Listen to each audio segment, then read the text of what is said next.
నమ్మవా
railway Koduru నియోజకవర్గ ప్రజల చిరకాల కోరిక ఈ రోజు నెరవేరినందుకు దాన్ని నెరవేర్చిన కూటమి ప్రభుత్వ నాయకులు శ్రీ నారా చంద్రబాబు నాయుడు గారు మరియు డిప్యూటీ సీఎం పవన్ కళ్యాణ్ గారు కృతజ్ఞతలు తెలుపుకుంటూ ఈ రోజు రైల్వే కోడూరు ప్రజలు చేసిన ర్యాలీ ఇంత బ్రహ్మాండంగా విజయవంతమైంది.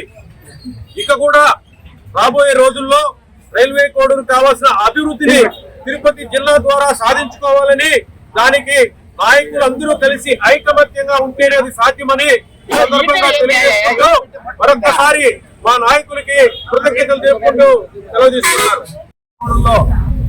ఏదైతే భారీగా ర్యాలీ చేశామో దానికి కారణం ఏంటంటే మనకు ఈరోజు రైల్వే కోడూరుని తిరుపతి జిల్లాలో కలపడం పెద్ద అదృష్టం అనేది రైల్వే కోడూరుకి అందింది.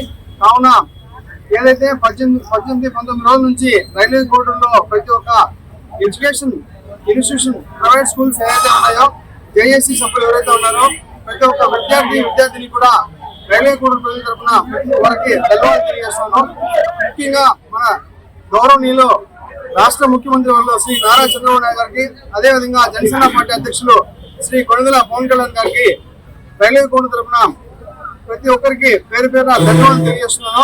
అదేవిధంగా రైల్వే కోడూరులో ఇంతవరకు ఏదైతే అభివృద్ధి తక్కువ ఉందో దాన్ని మేము తిరుపతి జిల్లా నుంచి తెచ్చుకొని రైల్వే కోడూరు అభివృద్ధి చేసే విధంగా నేను ఈరోజు మీ అందరికీ సభాముఖంగా తెలియజేస్తాను. కావున ఈరోజు ఒక సంక్రాంతి పండుగ ముందు రోజు ఎట్లుంటుందో దానికన్నా ఘనంగా రైల్వే కోడూరు ప్రజలు ఎన్డీఏ కూటమి నాయకులు, అదేవిధంగా ఎడ్యుకేషన్ ఇన్స్టిట్యూషన్స్ ప్రైవేట్ స్కూల్స్ ఏదైతే ఉన్నారో ప్రతి ఒక్క కరెస్పాండెంట్ కి, ప్రిన్సిపల్ కి, ప్రతి ఒక్క విద్యార్థి కూడా వారికి కూడా నేను ప్రత్యేకంగా కృతజ్ఞతలు తెలియజేస్తాను. అదేవిధంగా మన డిప్యూటీ సీఎం గారికి, మన సీఎం గారికి రైల్వే కోడూరుని ఆ వెంకటేశ్వర స్వామి పాదాల చెంత చేసినందుకు వారికి కూడా నేను పాదావందనం చేసుకుంటూ సెలవుస్తున్నాను. Thank you. నమస్కారం. ఈరోజు కోడూరు నియోజకవర్గాన్ని తిరుపతి జిల్లాలో చేసినందుకు మన ప్రియతమ నాయకుడు మన ముఖ్యమంత్రి చంద్రబాబు నాయుడు గారికి, అదేవిధంగా మన డిప్యూటీ సీఎం పవన్ కళ్యాణ్ గారికి కృతజ్ఞతలు తెలియజేసుకుంటూ మన ఈ కోడూరు నియోజకవర్గ ప్రజల తరఫున 2,05,000 మంది ప్రజల తరఫున వాళ్ళకు ప్రత్యేకమైన కృతజ్ఞతలు తెలియజేసుకుంటున్నా. ఎందుకంటే జీవితంలో ఇది ఒక కళలాగా ఇప్పటికీ నమ్మశక్యం కానీ ఈ కోడూరు నియోజకవర్గాన్ని తిరుపతిలో చేర్చడం ఇప్పటికి కూడా నాకు కూడా నమ్మశక్యం కాదు.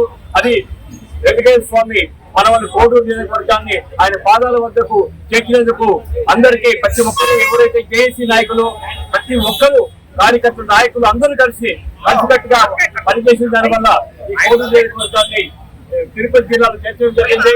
వాళ్ళ రుణము మన ముఖ్యమంత్రి గారి రుణం కానీ, మన డిప్యూటీ ముఖ్యమంత్రి గారి రుణం కానీ జీవితాంతం వాళ్ళకి రుణపడి ఉంటాం.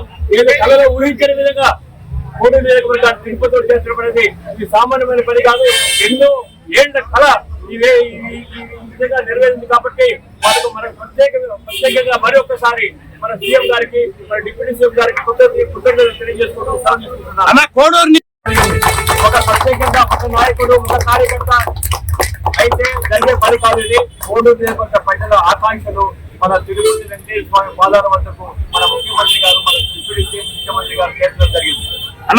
ఇప్పుడు కోడూరు పనిలో ఒక ముఖ్యమైతే దానికంటే ముఖ్యం మీడియా పాత్ర అనేది చాలా ముఖ్యం. ఎందుకంటే ఈ మీడియా ద్వారా మనకు సీఎం గారికి కానీ, డిప్యూటీ సీఎం గారు కానీ ఇక్కడ చేసే కార్యక్రమాలు తెలుస్తున్నాయి కాబట్టి అది కూడా ఒక ప్రత్యేకమైన వారందరికీ కృతజ్ఞత తెలియజేసుకుంటారు మీడియా